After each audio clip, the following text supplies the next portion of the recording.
We're going to do this in panels because otherwise no one would get a word in edgewise because John Curley would take over. His stories last forever. So we're going to do 3 panels. So I'm going to send 10 people back to the green room to loosen up. And so we can talk about them behind their backs. Welcome to the stage, Seattle's morning news team of Bill Radke, Linda Thomas, Tom Tangney, reporter Kruse, and news director Pete Gammell. Linda Thomas grew up in Iowa on a little farm that her dad called the Little Empire. And she has created a little empire of her own called the News Chick. Right? 20,000 Twitter followers. Now, Linda, this is a question from Tina. She's tweeting right now, by the way. Every time Linda blinks her eyes, she's tweeting something. This is a question from Terry in Tacoma, and I think she speaks for many listeners, who wish you would stop calling yourself the news chick because it's demeaning. How do you respond? I've heard that before. The first time I heard the words news chick, I hated it. And I was incredibly offended. So I get where Terry could think that's offensive. I met my morning guy partner in radio, not here at KIRO, this was in Reno. And when I met him, he said just a few words to me. He said, you're the news chick. And he walked away. And I was devastated because here I was with a college degree in journalism, and I thought I was going to change the world. Well, that was 25 years ago. I've changed a lot in 25 years. And when I was looking for a name for social media, Linda Thomas, pretty common, it was taken. So I had to think of a name that defined who am I without my real name. And that name News Chick came back. Except this time I liked it because I liked the contrast between news, which is hard, serious, important, and chick, which is fun, flirty, playful. Okay, you put all those things together, yeah, I'm the news chick. I own it, I like it. Terry, I may evolve as President Obama has evolved with his stand. I may evolve and get beyond news chick, but for now, I'm liking it.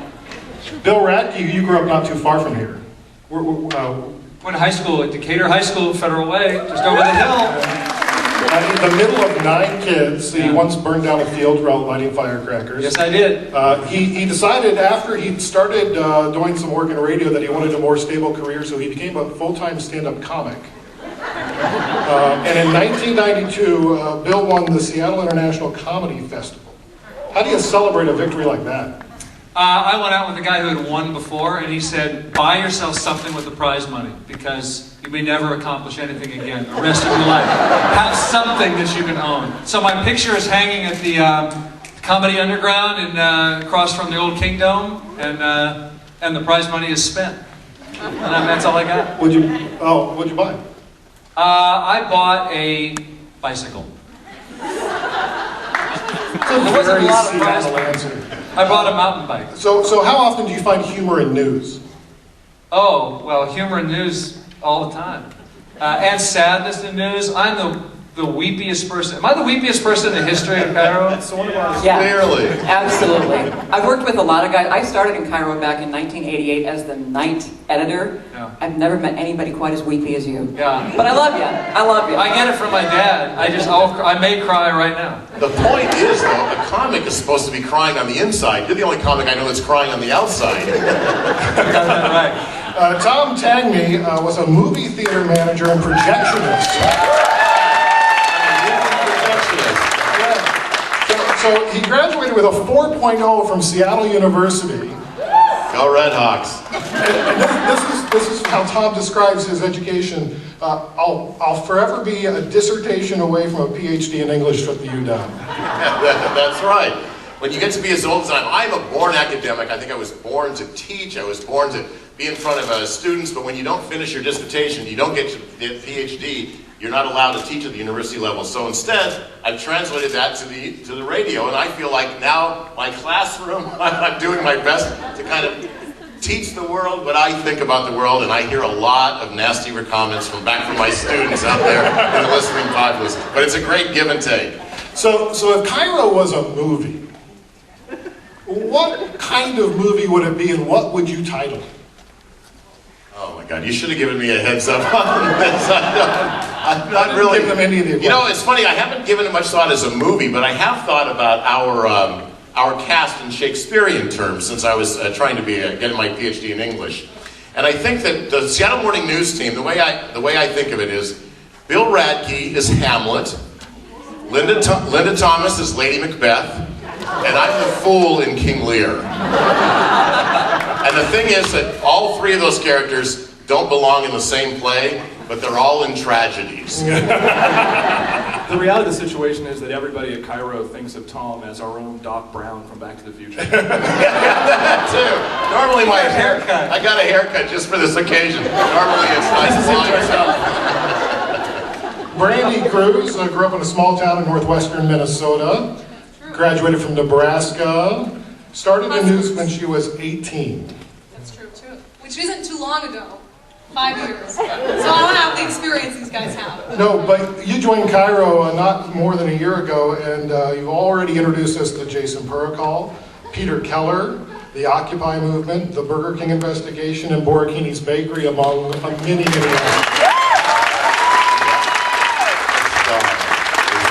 I'm not funny like these guys, so if you guys are trying to laugh, you should just leave right now, because whatever question he asks, I'm not very funny. We'll be the jerk. I'm this serious. I get stuck with all this serious stuff. What is the most memorable story you've covered? Oh, that's such a hard question. And What is one of the most memorable stories? He had a there's back. like 3, but I don't want to bring you back a year. So for me, the most recent memorable story is the Peter Keller story. Let's depress everybody right now. He's the guy who killed his family in North Bend. And I'm sorry, I don't want to depress everyone. You're a laugh riot. And then hid out in this doomsday bunker. And the thing that was interesting is because what we want to try to do is we don't just want to tell you what the police are telling us, because we want to try to give you the best experience that we can of the story. And for all of us wanted to know what this bunker was like. We were sitting with the media 3 miles away, off some exit, and listening to what they were telling us about this bunker, and we're like, I still cannot, for the life of me, imagine what this thing is like. And so when we got the chance to go up into the bunker, that was like a life-changing experience, because it's something that I want to be able to tell you what that was like, and to describe to you what the hype was like going up there, and give you a sense of what this guy was thinking, and what was his mindset, and where he was at. And that was memorable in that regard, because for me, that was an insane experience, to hike up to this killer's bunker and to go inside this place that he'd been building for 8 years, and then be able to really tell all of you what that was like. And I think those are the kind of stories that we like to do. You didn't wear those heels, did you? I did. I did. No, they give me so much crap about my heels. No, I had to change right before I left, because we got the call. Twice, you had to change twice. But her hiking boots had heels too. We got the call to go. And I just had to put on what I had in my car, which was jeans and like tennis shoes. And the DNR guy was like, you're not going to make it up that hill. I'm like, well, too bad. I've got to do it with what I'm wearing. So we went, and I think that's one of the most memorable stories. It was a crazy experience. I'm still recovering. Pete gave me like the next day off, I think. So thank you, Pete. Pete is the news director of KIRO FM. Also a local Tacoma guy. He graduated from Seattle University with a BA in philosophy. And so when you graduate with a degree in philosophy, you end up as a news director. It seems oddly appropriate, doesn't it? Yeah. Pete, how much of the newsroom is like Anchorman? And all of it. All of it. It's all exactly like that. I can't believe they read exactly what you write. Well, not you so much, but other people do. I'm Ron Burgundy. I know that later Tony Miner will come out here, and it's just, he's got that perfect Anchorman question mark. Yeah. So in your programs, there was little forums for you guys to ask questions as well. Also, in a couple minutes, we're going to pull some microphones up here. And so if anybody wants to walk down and actually ask a question, you're welcome to do that. which is dangerous, I know. But we have a question here from Dan in Gig Harbor. Who's going to win the 2012 election and why? So put on your, look at your crystal I'll give you ball. the answer to that one. Actually, I'm not going to. Tom Tangney, Bill Radke, I know you guys have thoughts on that. Is that you taking that question? It's just to throw it to me? I'll field that. Tom? Isn't it a secret that Because Tom went all to these UW as guys- an English literature major and doesn't think Obama's going to win? Is that what it is? Off air, all these guys do is talk politics, so go ahead, talk politics. It's true. You know, in fact, before we get into that, I find it astonishing that somebody who's into news as much as Linda Thomas is doesn't give a rip about politics. She's always trying to get us to shut up. Do you love that about me? All right. I wanted to know from you guys if you think you know what our politics are, and do you give a crap about our politics? So you can answer that at the microphone, I suppose. Or you can just all clap if you care about what our politics are in the air. They care. Who's going to win? It just depends. Who knows? I'm the mystified. You actually think you know exactly who's going to win, Linda Thomas. Do you not want to say? The American people. Put me on. That would be an exception. And I don't understand it, because I think what we tell pollsters, we have no idea. We'll just, if a pollster's asking me something, I'll just make something up, you know, because I don't know the answer. I never met this person, and so I don't trust anything polls say. I have no idea. It's like, what's gas prices going to be by, on November 2nd? It could be that. That's a nice line, Bill, but you and I both know that over a year ago, you not only said, listen, Tom, don't even waste your That time was with the Romney. Republican primaries, Yes. because Romney's going to win. And I was right. And when it comes down to Romney and Obama, Obama's going to take it. I said that? You did. I know Yeah. you All You of did. the assurance that you could muster at the time. And I, at the time, agreed with you. However, right now, if I had to bet on it right now, the fact that Romney is ahead by 3 percentage points, and the gay rights issue just broke against him in states like North Carolina. Right now, I predict what I would have considered an upset 2 months ago. I think Romney's going to be our next president. Whoa. Yeah, that'd be my guess. We just Ask the broke news. question. I didn't know you thought that way. So, how do you prepare your morning show? Take us through, like, the day. Who shows up first? What do you do? How does the story get from happening to being part of the show? Pete, I think your job. Well, mostly, yeah. I think that we assign reporters and they go and try to do a good job, I guess. Yeah. Wow, that's from our news director too. That's confidence right there. One of my favorite things to do is to tell Brandi their stories are not very He good. tells me that my stories are horrible every morning. When I get in at 11, I'm like 23, so I take things really seriously and wonder what people are saying about me coming back. So when I get in, I'm like, God, I hope Pete tells me my story was good today. Like, that's all I want to hear. And he's like, your story sucked. Wow. He did that today. I just left the Stephen Powell trial at the courthouse. Like, you did a terrible job today. So mean. He's quite the motivational speaker. Dan Restione, our morning executive producer, is worse. He'll just glare at me. Yeah, we tend to work in tandem. The thing Bad is, cop, bad cop. right. The interesting thing is I think it was Luke Burbank who's not here tonight, but he said, Bill Radke cannot reason his way out of a paper bag. And so there's a lot of time where Radke says, I love that story, I want to meet, I could go the other way on that story. And Linda usually has her, this is why we're going to do it. This is important. People need to know that what was the term today? I like the way he's imitating me. Keep going. Is that, yeah, that's what you did. There's memorandum of understanding. Yes, we had to talk about the memorandum of understanding in the new KIRO Radio. And Tangney's just willing to talk about whatever Anything. there is. So Anything. Absolutely. Anything. Tom will talk about Yeah. anything. And not only will he talk about it, he's enthusiastic about every subject. Wow. And the benefit of that is I get to come in an hour later than these two, because these two have to decide what interests us, and then I come in at 4 an hour later and say, okay, whatever you guys decide was interesting, I'm interested too, and I go with it. Yeah. And a lot of that is because Tom is, I don't know how old you are, Tom, 50, I'm 57. and has never had a driver's license. And the company was saying, we're not going to pay for his cabs anymore. You just have to start taking the bus, and it doesn't run till 4. So now Tom, so while Bill and Linda are in at 3:30 in the morning, Tom is on, the bus or the Shane train or whatever it is. And, Reading. right, and yes, I'm sure he's reading. He's reading Flaubert, and he shows up to talk about, memorandum of understanding. It's really a frustrating job, is what I'm saying, that I have. What if you disagree about whether a story should air? Then you do it because somebody cares. That's not my experience. I think we defer to you, Bill. If you don't care... You're deferring to me? I'm just finding this out. I just soak up the energy from other people. I'll talk about I want to listen first and then I have a reaction. That's my downfall. Is that I'll come in and I don't immediately... I wasn't raised to express my opinion. You don't understand. Like, I come from this is the first live news show I've ever done, and I know I make it sound that hard, but I come from a background of pre-written, edited, and I did okay at that. I took this job because this is going to be a completely new challenge, fun, embarrassing thing, and that's exactly what it's been. But I show up, and I'm one of 9 kids, and you just don't, nobody gets the floor. And if you try to get the floor, my family, you know, you are persona non grata. That's Latin, Tom. You tell them that. So I think what we've learned is arm wrestling is how you decide what gets on the air. Yeah, I need to know, is somebody else excited about this, and then I'm excited. Well, let's bring the microphones down. And if you have a question, just come down to one of the center aisles. And does anybody have a question? Because we won't bring the microphones out if you don't. Come on, people. I've got more questions. What question do you have for Ron Upshaw? Do we have? Yeah. That's your question for us? Yeah. Really?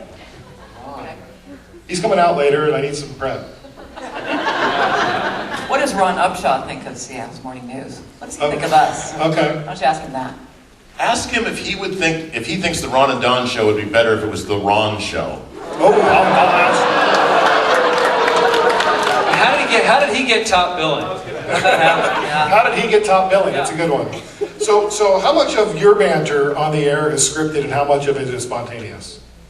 Banter's spontaneous. All spontaneous. Yeah. Yeah. Can't you tell? It would be a lot better, perhaps, if it was pre-written.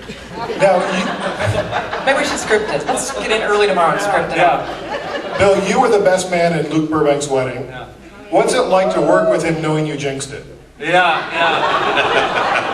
Yeah, that didn't work out, did it? Well, the problem there is what he means is I was literally the best man at Luke's wedding.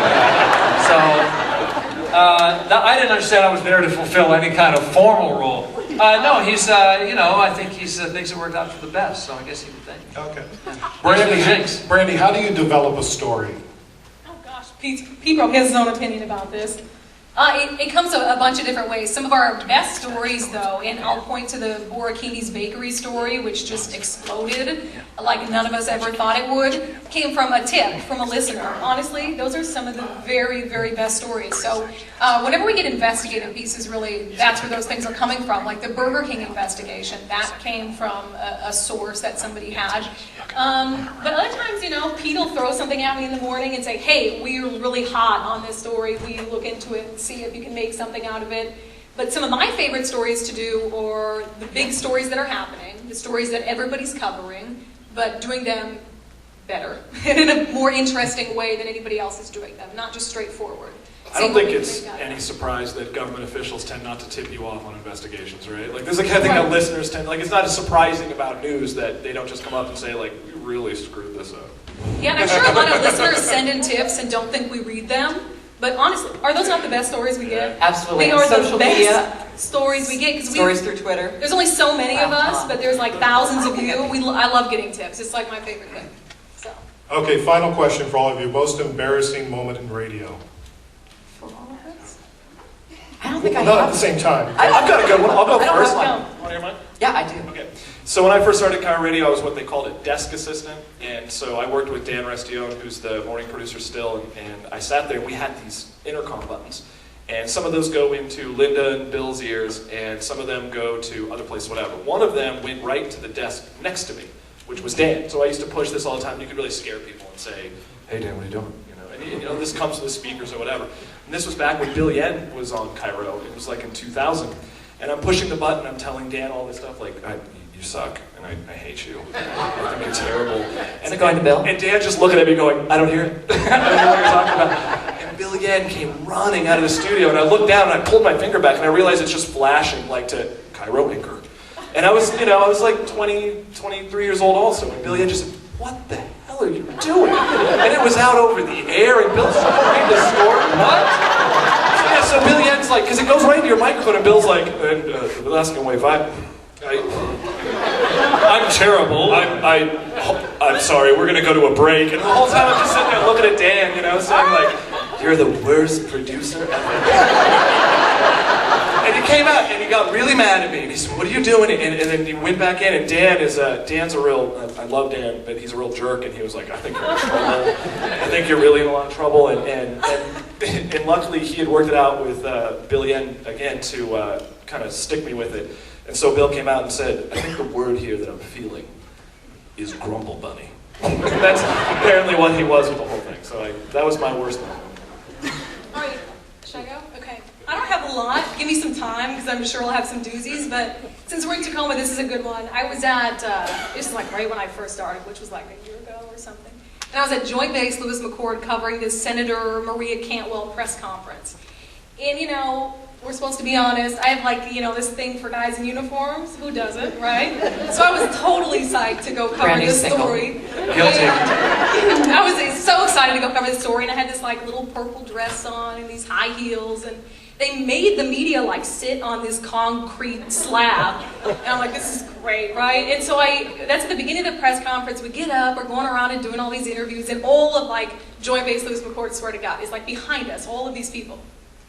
And I get up an hour into the press conference, and I'm walking around, I'm interviewing the senator and all these people, and this woman, this soldier, this female soldier comes up to me, she's like, "I thought I should tell you that you have all of this like dust and dirt on your butt." And I'm like in this purple dress, and I've been walking around with all these, you know, guys around with all this dirt on my butt, and I was like horrified. And the senator was there, and it was embarrassing. So that's probably my most embarrassing. Is that vain for that to be my most embarrassing moment? You can't brush it off. I did. I had to like turn around towards a wall and like brush it off because I don't want to do it in front of Aren't people. these people who are used to being in Iraq and Afghanistan a little dust? I know, but it's embarrassing. That's what we do for a living.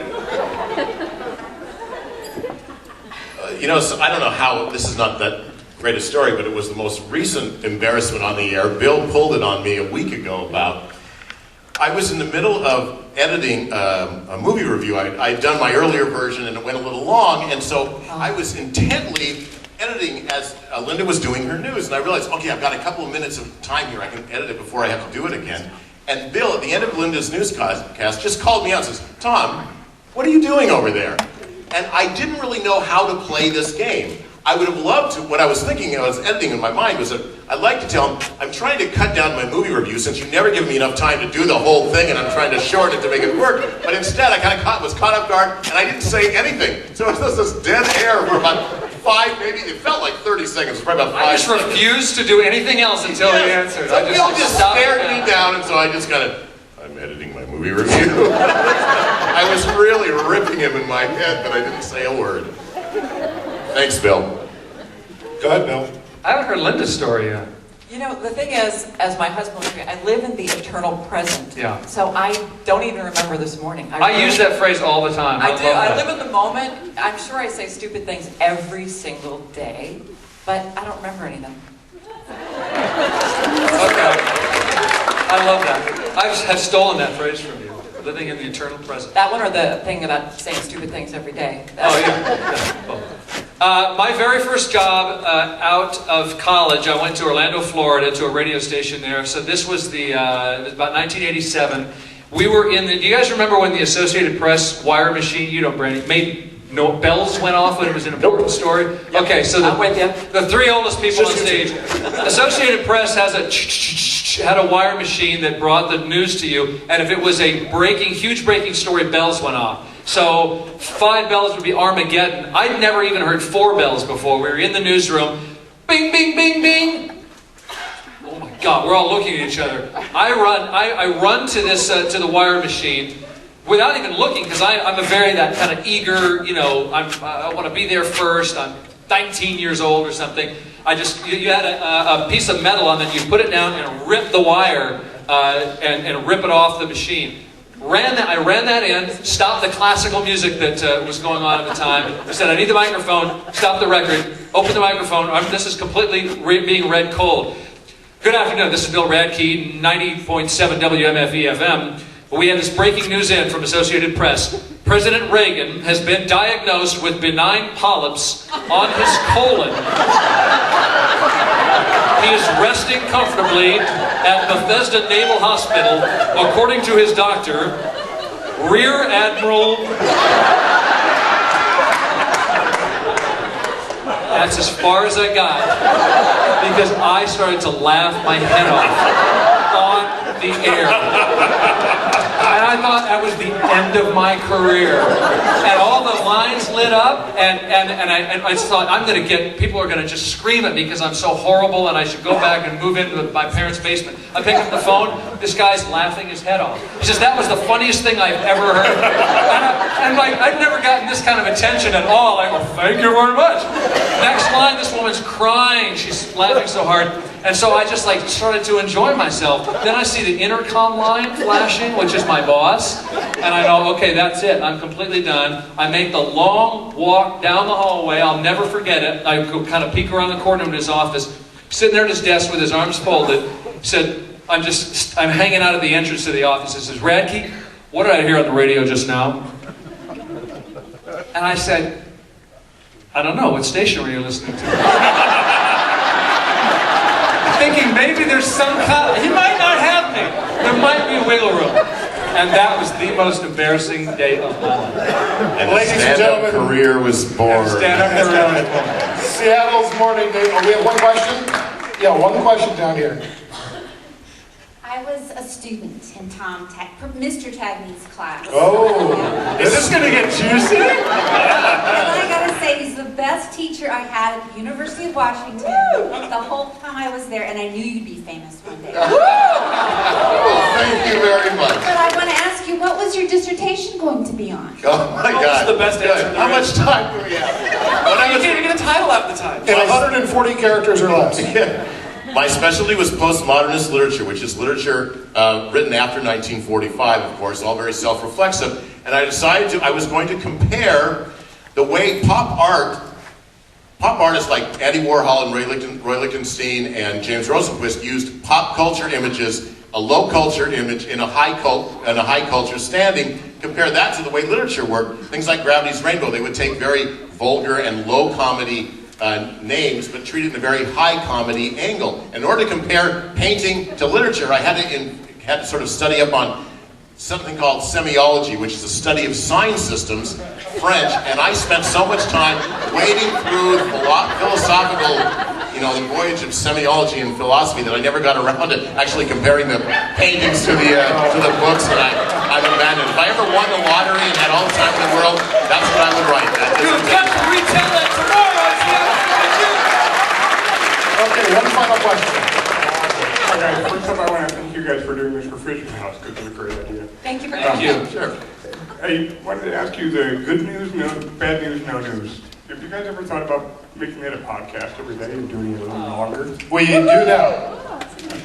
We do it As of tomorrow. Yeah. Pete, make that happen.